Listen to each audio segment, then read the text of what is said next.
Bonjour et bienvenue dans cette synthèse audio des livres pour s'enrichir. Aujourd'hui, nous allons aborder Upstream écrit par Dan Hess. Êtes-vous souvent surpris par les problèmes lorsqu'ils arrivent dans votre vie? Recherchez-vous des solutions pour les résoudre le plus rapidement possible?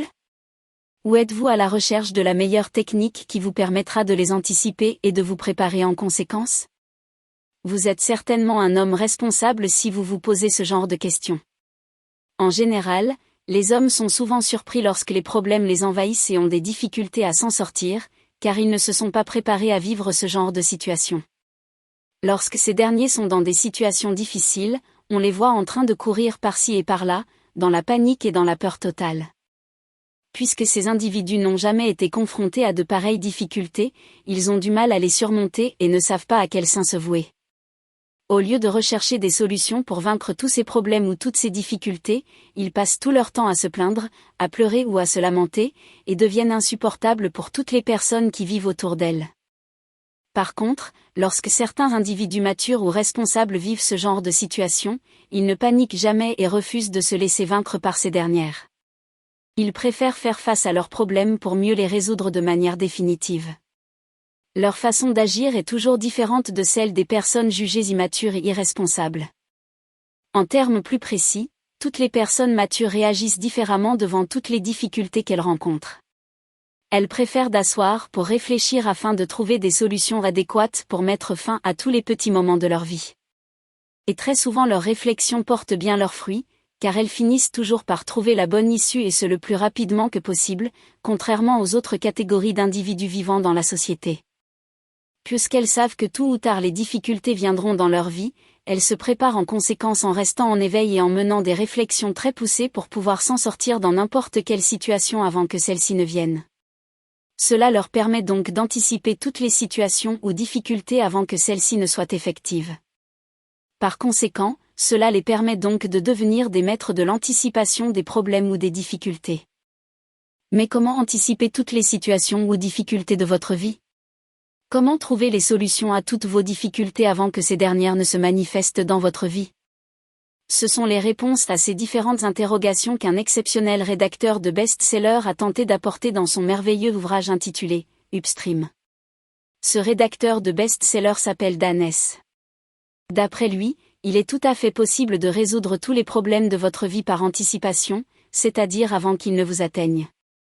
Mais comment résoudre tous vos problèmes par anticipation? Pour connaître la réponse à cette importante interrogation, vous devez coûte que coûte lire l'ouvrage « Upstream » de Dan Hess. De quel sujet parle l'ouvrage « Upstream » ? Le livre « Upstream » est un ouvrage très alléchant de 320 pages, rédigé par l'illustre écrivain de best-seller Dan Hess et paru le 3 mars de l'année 2020. Ce livre est écrit dans un langage tout à fait compréhensible pour tous les lecteurs, quel que soit leur niveau de connaissance. Dans ce livre, l'auteur Dan Hess, très soutenu par le New York Times, nous expose les différentes techniques qui permettent d'anticiper ou de trouver toutes les solutions possibles à une situation ou à une difficulté de la vie. D'après lui, nous avons tous la possibilité de prévenir toutes les situations avant que ces dernières ne commencent à se manifester dans notre vie. Pour la rédaction de ce livre, l'écrivain Dan Hess s'est beaucoup inspiré des renseignements issus de plusieurs rencontres avec des personnes qui sont passées maîtres dans la résolution de problèmes assez complexes. En général, la majorité des individus n'arrivent pas à s'en sortir des situations qui les embarrassent. Ils restent bloqués et n'arrivent pas à trouver les solutions ou les issues adéquates pour être des vainqueurs. Au lieu de cela, ils demeurent dans la frustration, dans la tristesse et dans le désespoir total. Ce qui finit par faire d'eux des vaincus. Il est vrai que les hommes arrivent parfois à mettre fin à leurs difficultés, ou trouvent des solutions rapides qui leur permettent de répondre à toutes leurs situations, l'une après l'autre. Cependant, malgré tous leurs efforts, ils ne parviennent jamais à réparer les processus qui sont à l'origine de toutes ces difficultés. Même si les policiers sont à la recherche des bandits ou si les docteurs traitent les individus atteints de problèmes de santé graves, les nombreux délits et problèmes de santé peuvent être anticipés et résolus avant qu'ils ne viennent. C'est pour cette raison que nous devons concentrer toute notre énergie ou toutes nos forces sur l'anticipation plutôt que sur la réponse, c'est-à-dire que nous devons utiliser le temps présent pour faire la prévention des problèmes à venir dans le futur, afin d'avoir au préalable toutes les solutions ou issues possibles avant qu'ils ne commencent par se manifester dans notre vie. Cette technique très intelligente nous permettra ainsi d'apporter toutes les réponses adéquates ou adaptées pour mettre fin de manière plus durable à toutes les intempéries de la vie. Le livre, Upstream, est donc un puissant outil de décision qui nous permet donc de vaincre toutes nos situations ou temps difficiles. Cet ouvrage nous permet de connaître toutes les entités d'ordre psychologique qui nous forcent à prendre des initiatives ou des décisions pour faire face à toutes nos difficultés depuis leur genèse. Au travers de lui, Dan Hess nous fait le témoignage de quelques acteurs qui ont su vaincre toutes les barrières sur le plan psychologique et physique. Souhaitez-vous connaître les secrets de ces personnes héroïnes? Si oui, vous devez coûte que coûte faire la commande du livre, Upstream, afin d'en faire une lecture plus méticuleuse. Quel écrivain a écrit le livre, Upstream? L'ouvrage, Upstream, est un bouquin de très passionnant de 320 pages écrit depuis le début de l'année 2020 par le très célèbre rédacteur Dan Hess. Dan Hess est un écrivain de best-seller américain né en 1973 aux États-Unis d'Amérique. À cause de son cursus scolaire relativement brillant, Dan Hess est accepté à la prestigieuse université d'Harvard où il étudie l'économie et l'administration à la Harvard Business School, ce qui lui permet pour la suite de décrocher un bachelor du programme spécifique Plan 2 de l'Université du Texas à Austin. L'une des périodes de joie les plus intenses de Dan Hess fut sa participation et sa victoire au New Yorker Cartoon Caption Contest 2005. Durant ce tournoi, il remporta la victoire sur plus d'une dizaine de milliers de participants, ce qui est une prouesse pour une personne de sa génération. Il habite actuellement à Durham en Caroline du Nord avec toute sa famille, son épouse et ses enfants.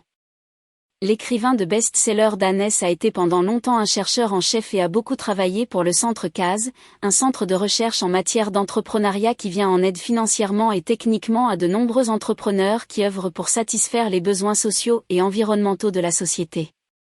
Le Centre CASE est basé à l'Université de Duke. Au préalable, il avait exercé une activité de chercheur ainsi que de rédacteur pour la prestigieuse revue de la Harvard Business School, ce qui lui a permis d'avoir une certaine expérience voire une certaine notoriété en matière de rédaction d'articles. Vers la fin des années 90, Dan Hess a été le cofondateur d'une grande société d'édition et d'innovation qui s'appelle Thinkwell. Cette entreprise très développée a permis à notre auteur de produire durant une période presque équivalente à 3 décennies une large gamme de bouquins destinés à l'enseignement universitaire et consultables sur le net. Ces derniers sont très éducatifs et contiennent des séminaires sous forme de vidéos très intéressants d'un certain nombre d'enseignants chevronnés des États-Unis.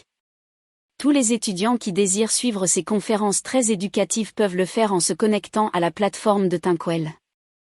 Le rédacteur d'ouvrage à succès Dan Hess est en partenariat avec son frère Chip Hess, un co-rédacteur d'un certain nombre de livres ou de manuels best-sellers. Decisive, How to Make Better Choices in Life and Work, paru en 2013. Switch, How to Change Things When Change is Hard, sorti le 31 octobre de l'année 2011. Made to Stick, Why Some Ideas Take Hold and Others Come On Stuck, publié le 4 septembre 2008. Et The Power of Moment, Why Certains Expériences Have Extraordinary Impact, paru au cours de l'année 2017. Tous les différents ouvrages soigneusement rédigés par les deux auteurs ont été publiés et vendus à des millions d'exemplaires sur le plan international, c'est-à-dire dans le monde entier. Ces derniers ont permis de changer la vie de quelques millions de personnes car ils sont disponibles en plus de 3 dizaines de langues. Upstream, l'ouvrage qui nous enseigne la démarche à suivre devant chaque difficulté de la vie. Upstream est un livre qui traite de nombreux sujets comme l'économie, le leadership, les capacités de gestion et de communication et la philosophie.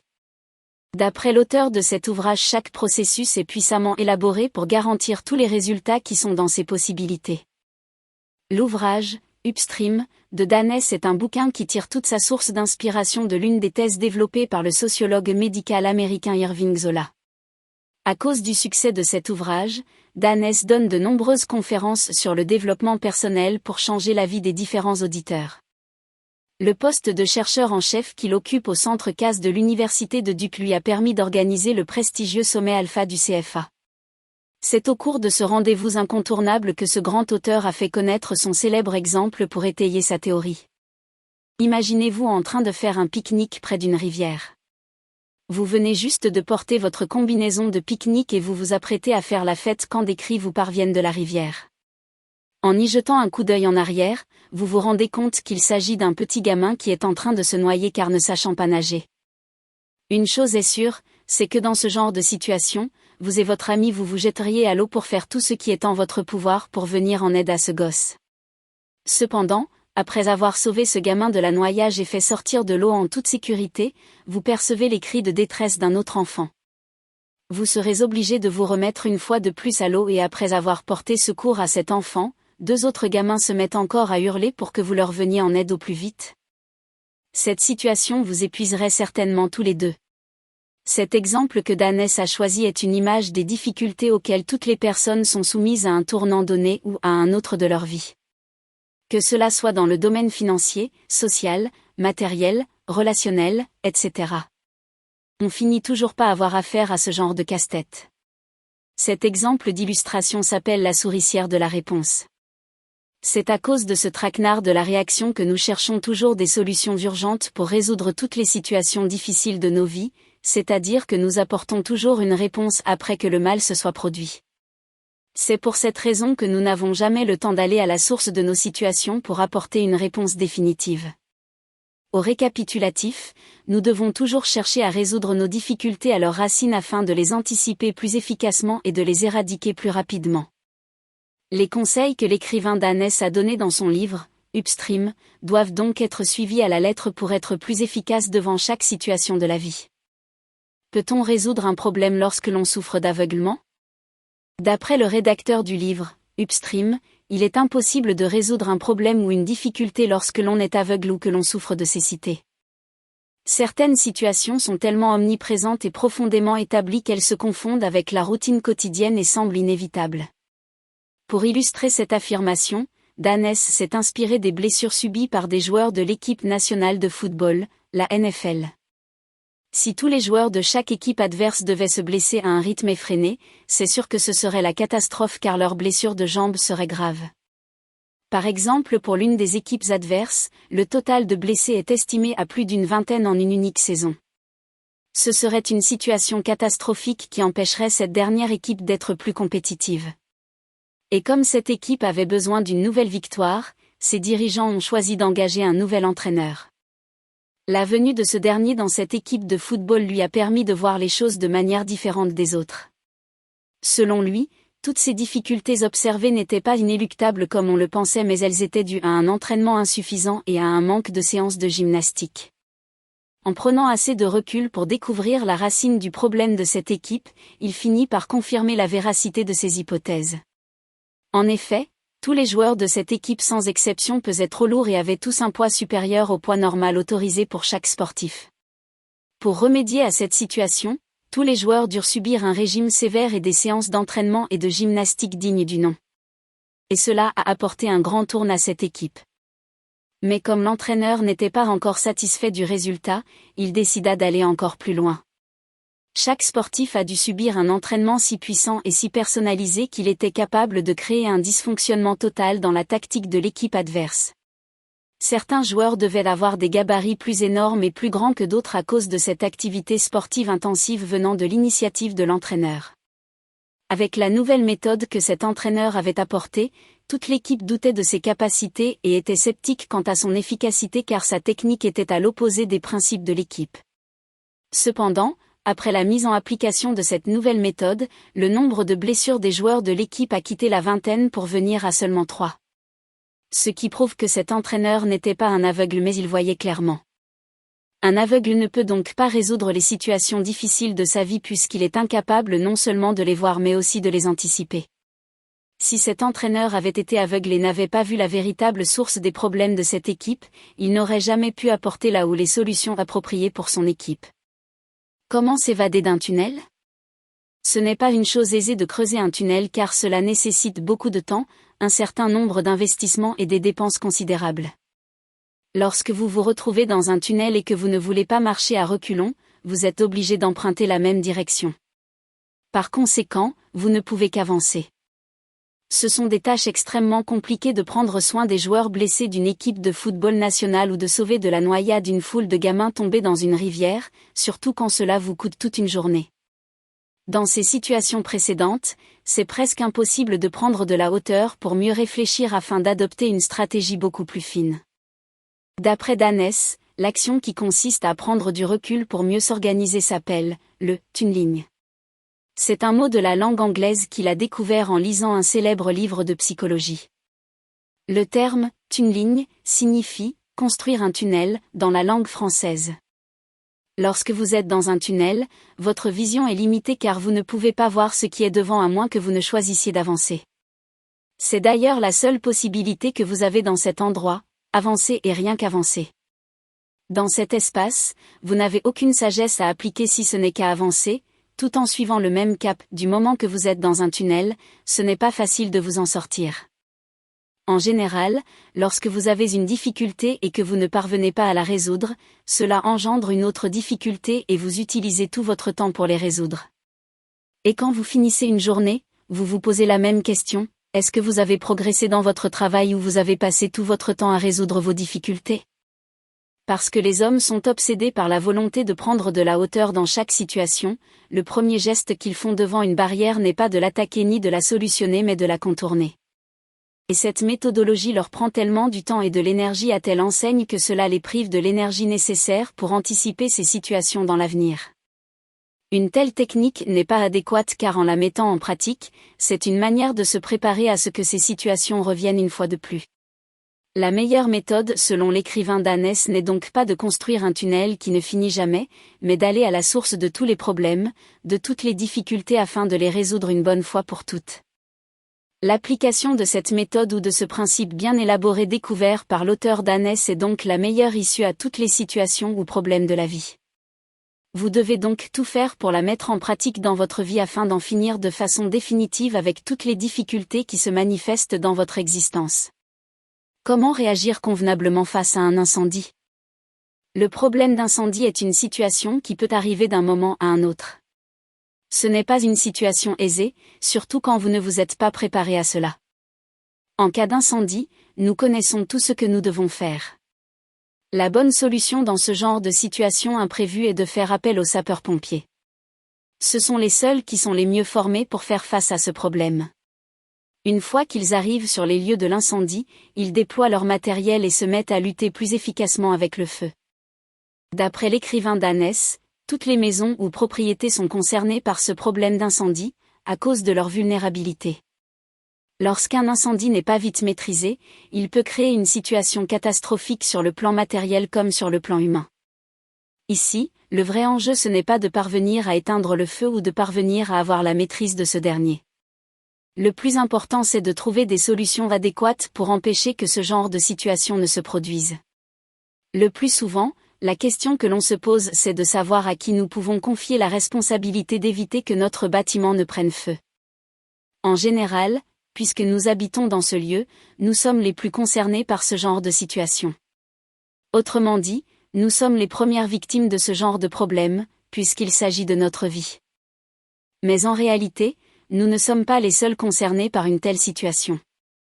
En effet, le bâtiment dans lequel nous vivons, nous n'en sommes pas les architectes. Ce n'est pas nous qui avions choisi les plans ni les matériaux de construction et nous ne sommes pas non plus les maçons qui avaient exécuté les travaux. De plus, nous ne sommes pas les seuls à jouer un rôle important dans ce cas de figure, mais les voisins aussi sont concernés. Selon l'auteur Danès, plus une situation est complexe et diffuse et moins la responsabilité de sa résolution est claire. Toujours d'après lui, si tous les individus n'ont aucun problème, ce dernier risque de ne pas être solutionné. Autrement dit, un problème ou une situation ne trouve sa solution que quand il ou elle survient ou se manifeste dans la vie d'un ou de plusieurs individus. En termes plus explicites, tout problème qui apparaît dans l'existence d'une personne ou d'un individu ne vient pas au hasard, il survient pour qu'une ou plusieurs solutions définitives lui soient apportées. Il est vrai qu'en général, tous les problèmes nous ramènent dans un labyrinthe, surtout quand nous ne leur apportons pas de solution définitive. Dès qu'une situation urgente nous tombe dessus, nous essayons de lui apporter une réponse puis de croiser les bras.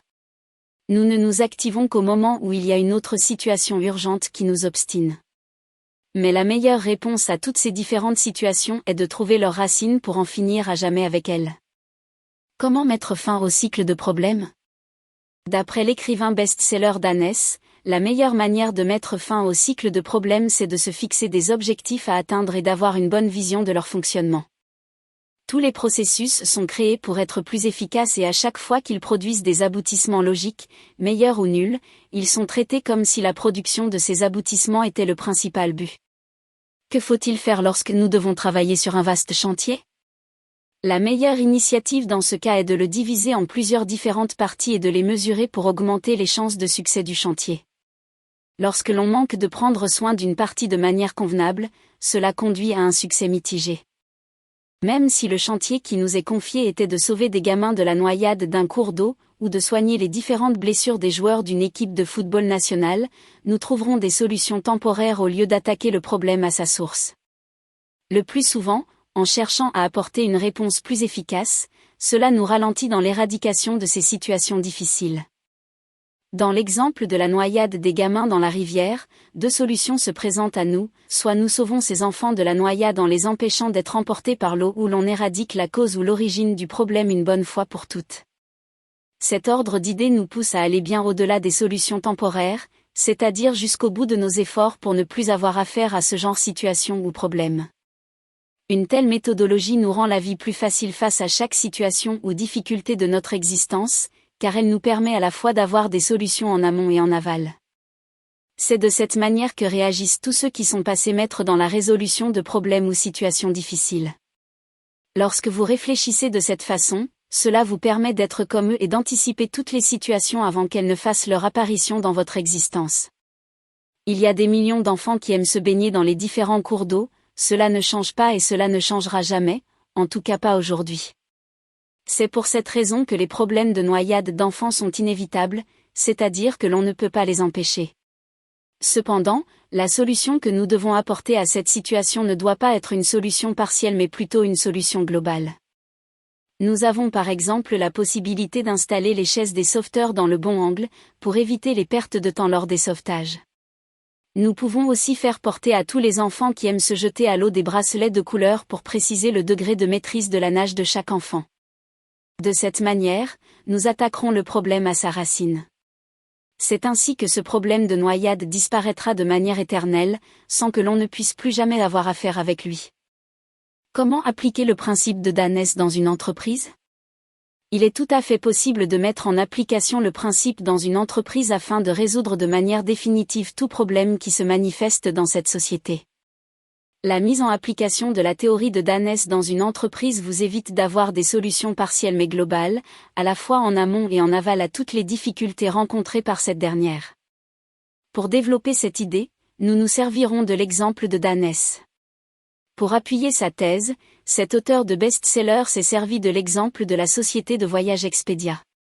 C'est dans une interview que l'histoire de cette entreprise a été partagée. Cette interview a à son tour été mentionnée dans son livre, Upstream. Durant l'année 2012, le chef du service clientèle de cette entreprise avait fait un constat très important. Plus de la moitié des clients de cette société aimaient téléphoner au service clientèle pour avoir de l'aide après avoir fait leur réservation.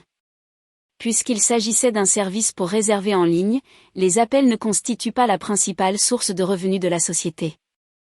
Des dizaines de millions de ces coups de fil étaient exécutés par certains clients qui désiraient tout simplement connaître leur itinéraire. Bien que cela ne soit pas un problème difficile, il était la préoccupation majeure des opérateurs du service clientèle et faisait dépenser des centaines de millions de dollars à cette société, au point de donner des sueurs froides à ses membres du conseil d'administration. Ce qui paraissait bizarre, c'était le fait que personne ne faisait attention à ce problème et il se présentait presque quotidiennement. Après que le chef du service clientèle de cette grande société l'ait découvert, une salle de crise fut mise en place et elle utilisait des outils de technologie avancée. Des appareils qui permettaient de faire des modifications au niveau des serveurs consacrés aux appels téléphoniques de l'entreprise étaient installés et éliminaient pratiquement tous les appels inutiles. D'après Danès, ses clients avaient le génie de contourner toutes les mesures prises pour les empêcher d'appeler le service clientèle mais ils n'ont jamais pu trouver une autre solution pour contourner ce dispositif mis en place par les techniciens de cette société. Toujours d'après lui, pour résoudre toutes nos difficultés, nous devons toujours nous arrêter pour bien réfléchir, non pas de façon partielle, c'est-à-dire uniquement en amont, mais de façon plus globale, c'est-à-dire en amont et en aval, à la fois. C'est de cette manière que nous deviendrons des personnes responsables, qui savent résoudre tous les problèmes de notre vie. Souhaitez-vous appliquer le principe de Danès dans votre entreprise pour avoir le dessus sur toutes les situations qui embarrassent cette dernière? L'une des meilleures initiatives que vous puissiez prendre est de vous procurer son ouvrage, Upstream, afin de faire la découverte de ce principe très ingénieux. Alors décidez-vous au plus vite. Quelle attitude devons-nous avoir devant toutes les difficultés de la vie? En tant que des personnes responsables et chefs de famille, les deux plus grands soucis qui nous font beaucoup réfléchir sont les problèmes se rapportant aux enfants et ceux qui sont liés aux dents. Selon Danès, nous sommes le plus souvent bloqués dans le piège du cycle de réplique face à toutes les situations difficiles de notre existence. Nous savons certes éteindre tous les feux de notre vie ou trouver des solutions urgentes face à toutes nos situations, mais ce ne sont que des solutions temporaires et en réalité nous ne sommes pas capables d'apporter des solutions définitives à nos difficultés. En fait, nous nous contentons juste de réagir et d'apporter une réponse plus facile et plus rapide à mettre en œuvre. Avec une telle méthode, nous ne parvenons qu'à gratter à la surface et à juste effleurer le problème au lieu de le résoudre pour toujours et une bonne fois pour toutes. Faire des efforts en amont, c'est-à-dire trouver des solutions passagères, n'est donc pas la bonne solution face aux situations de notre vie. Nous devons plutôt nous concentrer sur la source réelle des problèmes ou sur leurs racines, afin de pouvoir les éradiquer pour toujours. Une telle manière d'agir fera de tous ceux qui la mettent en application des individus qui ont la capacité de trouver des solutions, non pas passagères ni temporaires, mais éternelles. Pour parvenir à ce niveau ou à cette dimension élevée, toutes les personnes qui lisent le livre, Upstream, de Danès doivent se poser un certain nombre de questions appelées les questions des héros. Comment parvenir à rassembler tous les bons individus? Vous devez mieux vous occuper d'un problème en rassemblant les bons individus, avec pour principal objectif de réfléchir à toutes les solutions clés de ce problème. Comment procéder au changement de système? Lorsqu'un système est bien élaboré, il constitue la meilleure solution initiale. Comment localiser la meilleure issue d'un problème? Cela consiste à retrouver notre voie par tâtonnement. Ou obtenir un signal avant-coureur de la difficulté? L'analyse des informations nous permet d'anticiper une situation que nous n'avions pas vue venir. Cela nous permet aussi d'en savoir davantage. Comment se rendre compte de notre réussite? Nous devons envisager des solutions en amont et en aval pour pouvoir nous en sortir plus efficacement. Comment pouvez-vous vous empêcher de faire ce qui est mal? Prenez du recul pour faire une bonne réflexion avant de vous engager sur une voie. Comment ce problème impacte-t-il tout le processus dans sa globalité? Quelles techniques mettre en place pour rendre notre amélioration plus rapide? Comment payer les problèmes qui arriveront? Nous avons la possibilité de payer pour la résolution de nos situations, dès qu'elles arrivent, ou nous pouvons les payer par anticipation. Allez, à vous de jouer maintenant. Fiche action. L'exercice est simple, il va vous falloir répondre aux questions des héros. Comment parvenir à rassembler tous les bons individus? Vous devez mieux vous occuper d'un problème en rassemblant les bons individus, avec pour principal objectif de réfléchir à toutes les solutions clés de ce problème. Comment procéder au changement de système? Lorsqu'un système est bien élaboré, il constitue la meilleure solution initiale. Comment localiser la meilleure issue d'un problème? Cela consiste à retrouver notre voie par tâtonnement. Où obtenir un signal avant-coureur de la difficulté? L'analyse des informations nous permet d'anticiper une situation que nous n'avions pas vue venir. Cela nous permet aussi d'en savoir davantage. Comment se rendre compte de notre réussite? Nous devons envisager des solutions en amont et en aval pour pouvoir nous en sortir plus efficacement. Comment pouvez-vous vous empêcher de faire ce qui est mal? Prenez du recul pour faire une bonne réflexion avant de vous engager sur une voie. Comment ce problème impacte-t-il tout le processus dans sa globalité? Quelle technique mettre en place pour rendre notre amélioration plus rapide? Comment payer les problèmes qui arriveront? Nous avons la possibilité de payer pour la résolution de nos situations, dès qu'elles arrivent, ou nous pouvons les payer par anticipation. Merci d'avoir écouté cet audio. N'hésitez pas à l'écouter, encore et encore.